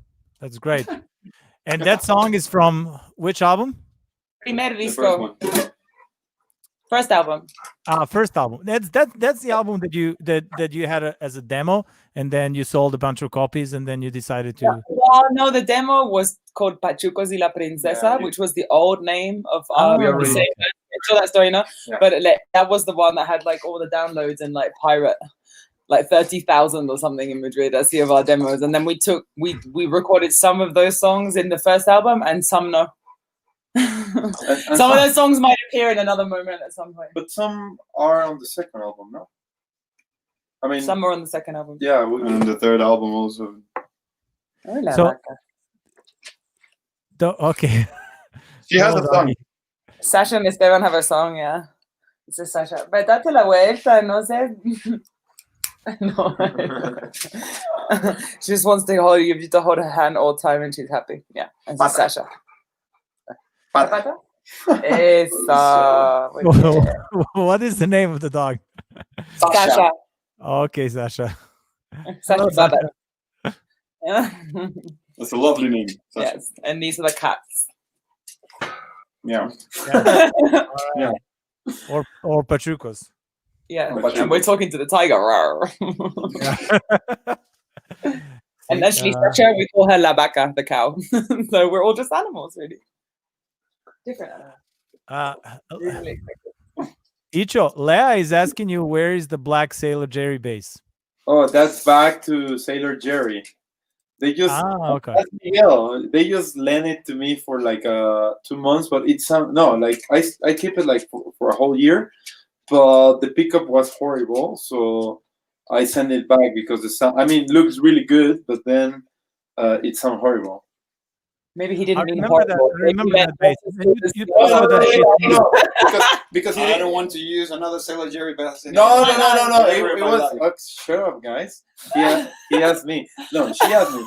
The problem was the pickup, so I sent it back because the pickup. But it Miguel was a dice, beautiful. I have it. Ah, thank you, Miguel. But Yeah, si le suena bien. ¿Verdad, Miguel? Like the pickup doesn't work. Pickup proper. well. We're talking about the fucking pickup. Miguel, fix the pickup and give it back to Give it back. Icho, yeah. Send it to LA. Yeah. I mean, I love that bass. And he goes, and the Awesome. pickup do suck. And the pickup does suck. See, Miguel? That's true. That's the problem of that bass, the pickup. But it was a beautiful bass. And now, hey, by the way, you know that the bass I lent you, they broke it last time I lent it to you, giving it back. Oh, really? Yeah, it has a huge hole on the bottom. Did they fix it? No, they haven't. So I'm waiting that you come next time so I can tell them, yeah, but you send the fix back. Well, why didn't you have to tell me that after the, Soon, so I can show. fix it. You have to No, do it's that. fine. No problem. It's not your fault. Of course, it's a problem if they gave you the bass with a hole. Yeah, but come on, it was like the people that pick it up. I know, And but you take it still to have to, Yeah, they give it still to me. have to fix it. I see, like, let's pick this off the record, no? No, it's fine. Exactly. But that's why I mean, I'm playing. I brought this orange one that is my king double bass. Uh-huh. So that's my first bass. I bought it like 14 years ago. But you just got it when I met you guys. No, so 12 years ago. No, Un poquito 14, más, 14, porque 14. you just got it before. Uh-huh. 14. That's the bass that you gave me to play when I played with Drake Bell at Stadium for a Soul, right? Yeah. So Nice. that's that Remember bass. that? And then the black one, I bought it in 2014, and it's like a blast coat, like the one you have behind you. And then now I'm using like my best. The salesman is Mr. Miguel. Sold me a Lemmy. Like I'm buying all the bases where he Lemmy. worked. Maybe next time I'm gonna buy you a hoax to like something for like fireman. He's a firefighter now, so he's gonna sell me something that I need. You're gonna from sell my him house. I've got a hose to sell you. Would you Miguel like is a good salesman. It's a sturdy hose. So, Much better than but other I mean, usually in the shows I use the linear. It's awesome. I love that bass. How many basses you have? I have 4. 4. Oh, yeah, I have 4. Yeah, You have one King, one Blast Cult, and one Lemur, and what else? and the one I learned Classical. with that is like a classic one, like really Oh, classical. Classical. Yeah, classical. Classical. Well, Thank you. Sorry, I'm here just to help with the English. That's He all. says that I will sell you a fire truck so you can Tour tour it. on. Yes. That would be awesome. And we can and when we can spray the crowds lightly. Anyone home? That would be fun. You see, Miguel, you're a good salesman. He's He's ready to buy. And what kind of pickups you have on those basses? I mean, the upright ask Miguel. He sell it to me. Like I think I have Underwood on the It's not linear. sure. On the Lemur, you have Underwood? I think so. No, Okay. or not. I think I have a full circle on the classical, and then Underwood. You have an Underwood. yeah, thank you. I have an Underwood. Did I say that right? Yes. No? Yes. Yes. And then I have a full circle and another one, and then the Blasco and the double bass, the King. I have whatever Jason made. Yeah. me. King, I guess pick up on the King bass and Blast Cult pick up on the Blast Cult bass. Yeah, And as a preamp, I used to use the Fishman, but now I'm using a Helium Stombox. A Helium Stombox that is awesome. That's the best bot ever. I mean, Okay. that thing is for guitar players, but actually, because it has, ¿cómo se llaman? IRs. IRs, you can put Impulse whatever. responses. Yeah, so you can do that. You can give the sound of whatever you want to. I think Miguel needs to be called in during this interview, says Betty. Thank you, Betty. So I use like the stump of Helium, and it's awesome. Like it's for guitars, but then you can make your bass sound like whatever you want. It's crazy.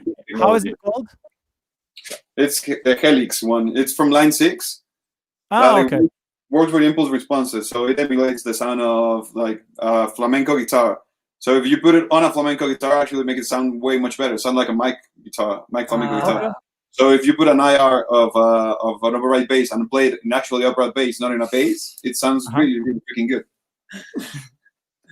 Just dial 9. Para invitar a Miguel, he says just dial 911. I'm there. Speed dial. So for all of you that don't know Miguel, he used to work at the King Double Bass and then the Blast Cult and then Lemur, and now he's a fireman. So so if we need him, we have to call him. Yeah. That's awesome. This is different from your normal interviews, right? Yeah, it's still fun. I'm just trying to remember all these bass questions, so I ask them from time to time. Yeah, true. This is a bass thing. We end up talking 10 minutes of bass and the rest of bullshit. It looks like we're in a tiny room with a really low ceiling, but that's not the case. It's just his giant hair, and it's actually a big gap between. Okay. It's optical illusion time. It does look like that. Leah wrote, next time in Germany you have to check out Rheingold Icho. Right now, okay, I will. All right. She will tell me more about it. Like, she's a good host. Every time we go, she's great, showing us Cullen. Great city. We love Cullen. Love it. Miguel is asking you, how do you like the pickups on the King bass? I mean, the thing is that, yesterday I plugged the King. I have both. I have like the one that is active and the one that came with that preamp that was like a shape of a pickup, of a pick. And I think the one that the active one is better. I don't know the names or anything, but yeah, I mean, yesterday I haven't plugged.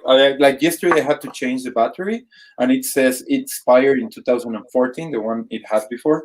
So I was like, okay, this battery is not gonna work anymore. So I put a good, and it worked well. Sounds great. I'm gonna give my opinion. Because we're recording on that. No, we're not. We're just going to. I was singing to that mic the whole time. We're not using this microphone. No, we're not just. I was like aiming my voice there, not to the computer specifically, because I wanted it to be closer to the microphone. Sorry.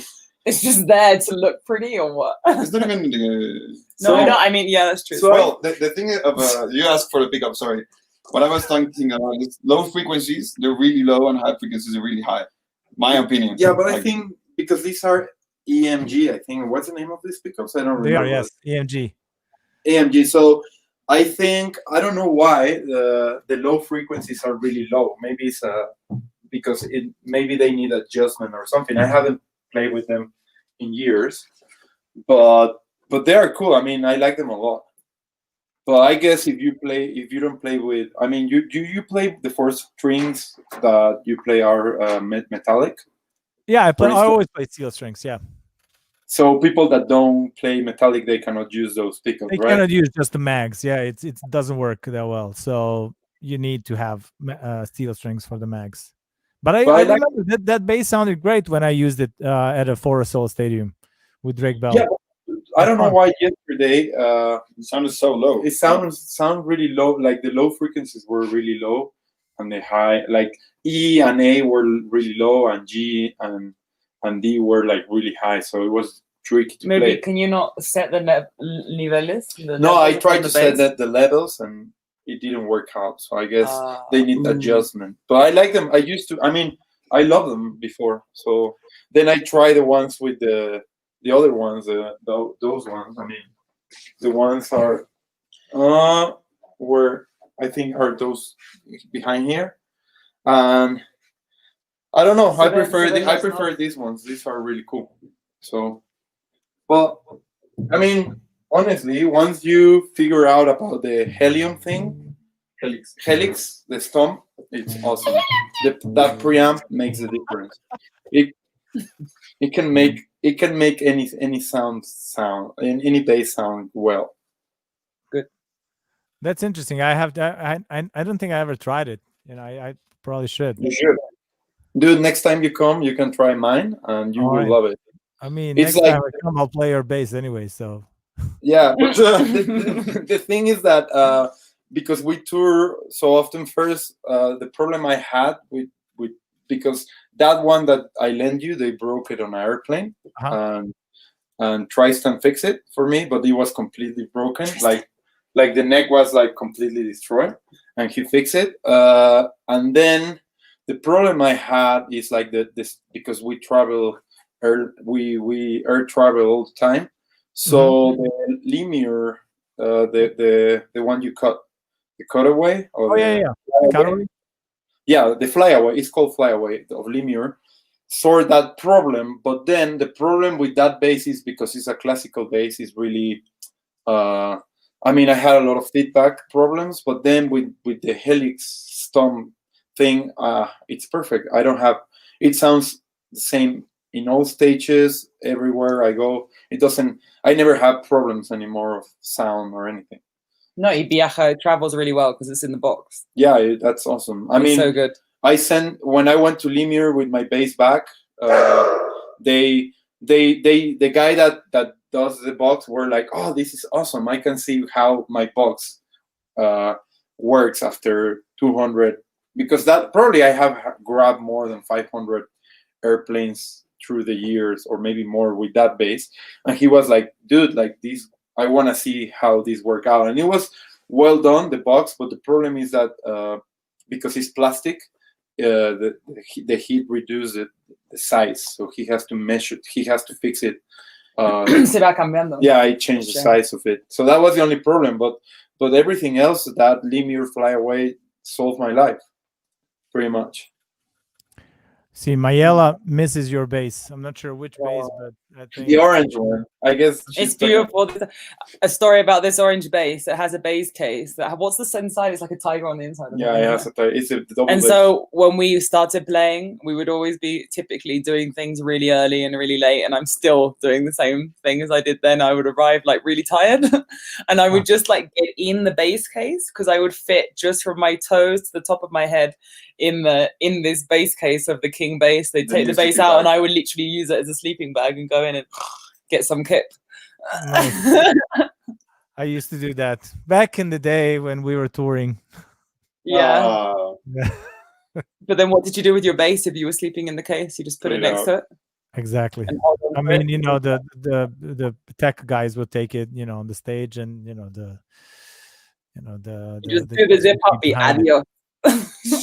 I mean, did you had a King, right? Or no? I never had a King. Nope. I only had blast cults. Dude, like the King, ¿cómo se llama la funda que estabas diciendo? El tigre, ¿cómo se The llama? red one? Yeah, but the case, the soft case was awesome. Like The one with the kind of yeah, man. Like I don't know, Jason needs to looking or back like to that supplier. Kind of animal looking inside, right? Yeah. I mean, with the Kings, the good thing about King is that they're really strong. So I used to travel, like I travel more than 300 times on an airplane with just that soft case and this King, and nothing ever happened. And then with the Blasco, it broke like the third time or the fourth time with a hard case. Oh wow! So the good thing about the Kings, they're solid, really super solid. sturdy. No, you can feel that it's like really strong. They're super heavy, of course, but they're awesome. I know that Icho stands on base. Do you also stand on his base? No. In Lemmy base, I don't stand. I used to. There was part of our show. I would climb on the bass while Icho was playing it, lying down, and I'd stand on it and like play the trumpet and stuff. It was like part of the thing. We thought it was great. We thought we were a circus. You don't do that anymore? Well, I don't do that with the Lemmy at all. No, I don't. Lemmy. I can't. I mean, it's really fragile against and maybe he's put on a few pounds. La pandemia está cruel. No, I don't climb on that base either. So No. we Okay. with a lot of respect to the Lima bass, because it seems like more like we should take care of it a bit more. But the King bass is just like, yes, it's a climbing frame. In fact, today I'm Yeah. playing with. You're playing with the so- King so you today? can- Yeah, Maya, you're gonna see the King bass in action today. Maybe You're we can gonna see. do the rock star move and then climb on it. Why not? Yes. Yeah, why not? I haven't done it. Probably, as she said, I put weight, so I will break it. But it will be a good It's funeral. the test. It's a good funeral. Tune in at 8 o'clock to The see. Viking funeral to my king. No, sorry. Leah is asking you, are the new Kings much heavier than the King Moreton? I mean, she's talking about the new. She's talking about Blasco, maybe. No, she's talking about the King double bass comparable to the old King Moreton. But I yes, have. the answer is yes. Okay, thank you. Thank you. I was like, what? Yeah, let me help you with that answer. She has a K1 or something like a really good bass. Like she Okay. has. She got it really cheap in Germany, and it's awesome. Plays awesome. You play awesome. You're watching this. You play awesome. We enjoyed very much playing with you that time. Where were we in Cullen? Colin. Very cool, because we had two basses going at the same time. I see the band flew. I see. So Djordje, next time you have to, like, we go to LA to play, or you come to Mexico and we have a show, you have to play in a song. It will be cool. Sure, I'm down. Yeah, It'll man. be awesome. I don't know why that haven't happened yet. Because we Yeah. always arrive running and we leave running. Well, We're here. We're not here anymore. that's the lifestyle. Yeah, it Um, was. It was, yes. Well, hopefully, it's gonna come back soonish before we all go too crazy. Too grey. Or too broke. What haven't? So, what strings are you using? I have to ask all these bass questions now, real quick. I know. What? Oh. No, I mean, thank you. I'm gonna mention Miguel again because he got me some Dario for as a Dario for like a sponsorship. So thank you. I love those strings. So I don't know. Ask him, Miguel, what kind of strings I use. He's my supplier. He's Mama, Miguel. Those Dario were awesome, and I used to use. I mean, before I used to get on Christmas, every Christmas, from Jenny and Jenny's parents. They were what brand? I love them. They were like a green. Wait, they were from Danish. No, I don't remember. But I listened. Jagers? Yeah. Bass string seems very expensive to me. It's I think like each Jagers, string they is were like really expensive. the green ones. They were like the middle or stuff. I don't remember. They were awesome. I love them. Probably those are these ones. Ah, okay. I remember that I think that you told me before that you used to play Jagers. Yeah. Miguel says it was the hybrids, but Yeah. that's for the Dario. Yeah. And amp? What amp are you using? Amp. Well, I have an amp that because we play with in-ears, so I have a Walter Woods. It's awesome. Do you know Walter Woods? I don't. Dude, like, I mean, wait, give me a second, I will bring it to you. Sorry, you can speak with Jenny. No, sorry. I've been talking my way through this, like no questions directed at me, just been randomly adding comments. I'm sorry. Oh, all right. So I have a question for you. Like, so since the band been around for 12 years now? Yes. So do you see any difference in the audience in between, since you started and now? We travel, so in the end we get around where we end up knowing people everywhere. But in the end, we have gone to London quite a bit. So I get home, play for my friends and family and stuff. And I have family in Holland as well. So we've seen other family in there when we've gone to play in Amsterdam. Very cool. In the end, if you travel a lot, you get to see everybody. So just make time. Great. Oh, okay. Do you know this? Walter Woods. Do you know it? I do not know it. Dude, like this thing is like, it has 2 channels. You can change the voltage to European, and also it has like 1,000 amps out, something crazy. And the story about this thing is that is this guy that created, like, it weighs like 5 pounds, something like that. And the guy that make it, he made like in the 60s this patent, and he never sold it. So I guess before amps were really heavy, right? And now you can find Mark bass or all these bass amps that are really light, and it's the patent of this guy. So Mark bass and probably what else? I don't know. Like now bass amps are really lean and really strong, and that's the reason why. That's the guy. So if you Because ever of Walter. of that guy, Walter Woods create that kind of amp. So if you ever get your hands on that amp, that's it. I mean, I know you're sponsored by Aguilar, right? Orange. Oh, Orange. Oh, Orange. you were sponsored at one point by Aguilar. I was offered it, but I also got offered Orange, so I chose Orange. Dude, like this amp will change. I mean, it had changed my life. And then I have a speaker. I use Bergantino. That is awesome too.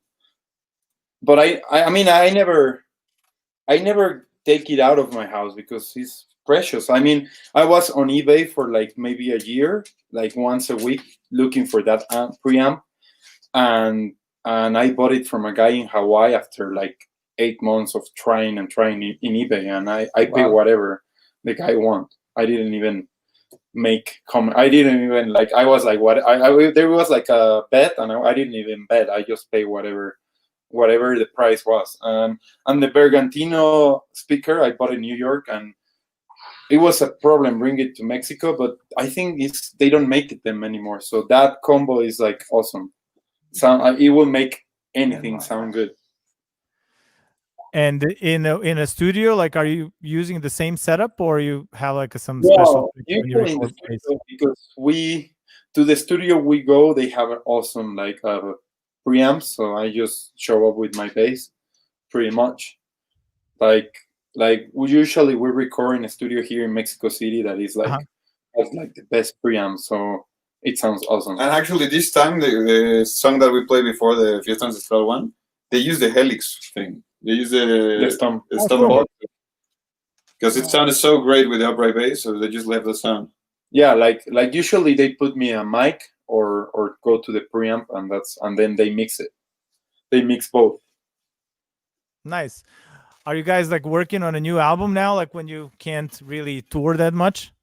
We've been writing. We've got a duet coming up with a rapper. We've got another duet coming up with a Spanish artist, and we've been writing music. And we also were retomando, looking back at some old tunes which we never put out and stuff. And we've been working on those. And Pantera has been designing t-shirts. I've been working on my project, which is more reggae jazz. Icho has his toy store and my book. And his book, he's making a whole book about the music industry. And he has a barbershop too. Artist. Well, my barbershop very interesting. My barbershop now is on hold because holiday. It's on holiday. So yeah, no barbershop at the moment. But I mean, online. I mean, you were showing me your toys, like you sent me, like you have like Moto toys. Yeah, I sell those. I mean, I sell a lot of toys. I have a toy store. So all right, nice. It's fun. It's fun. I know that you kind of have to leave soon, right? Or yes, we have a sound check. We have sound check at 4, and it's kind of far so away. Do we have time do you have strength and time for one more song? A huevo. Sí, que se me estaba pensando. Se me estaba pensando. I just love it, so I have to ask. ¿Qué quieren hacer? ¿Qué me había pensado? No sé. Sorry, thank you.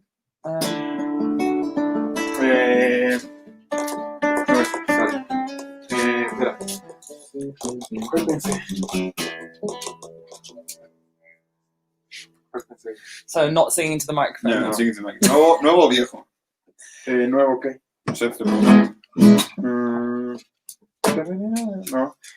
No. It's not gonna sound like it should, but let's do this one. This one's fun. Okay, I have never played this in an upright, but let's try it. I usually play it on electric guitars. I'm usually awake when I play this.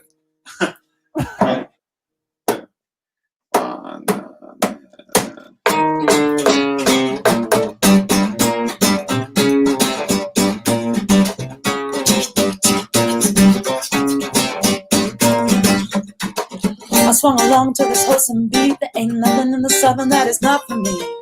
And in the kitchen, we light the bomb. We're bringing about them bad vibrations. Oh, back to beat up, or put your feet up. No matter what the vibe is, it's nice to treat. And if you got something to forget, sube la escalera. Todos en la fiesta clandestina, tomando sin néctar ancestral. El aire huele a flores de colores. La música no para de sonar.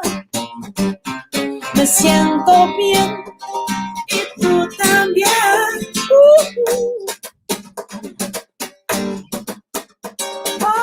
Bailando, saltando. The moon is round like a yellow balloon, and she keeping watch over the tapestry. The rolling rules in the neighborhood, and I'm she and she is me. What? Well, I'm a walk and I feel free. I wouldn't give this up for anything. And if you got something to forget, sube la escalera. Todos en la fiesta clandestina, tomándose néctar ancestral. El aire huele a flores de colores. La música no para de sonar. Me siento bien y tú también. Somos 6, somos 4, 5, 3, somos 2. Bailando, saltando.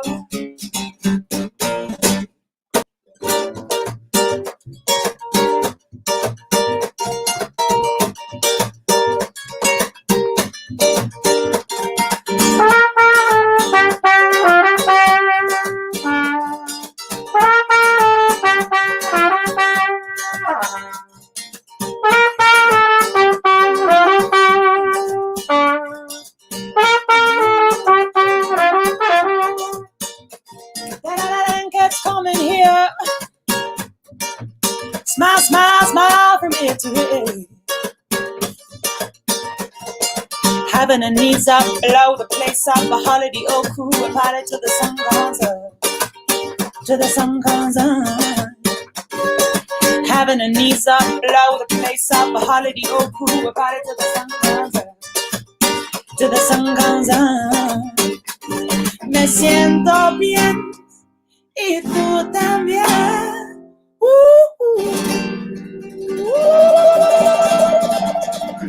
Solo la percusión. So it took me like half of the song to realize how to play an upright. I always play on a bass Está chido, guitar. me gusta esa canción. And that was the first time I was like, okay, dude, thank you. You choose me one I don't play in the upright, but let's try it. So, like, It sounds it's, awesome. It sounds took me a great. while. And Para escuchar la Everybody Diabla, loves yo it. tengo que ver el Cloudberry. concierto de la Cloudberry said, nice voice, Jenny. Miguel Thanks. said, fire. I think this is fire. Fire. Let me help you put that out. La Diabla, Betty it's kind of. Betty said, great interview and conversation. Hey, Thank we, you, we made Betty. $1 each. Isn't that beautiful?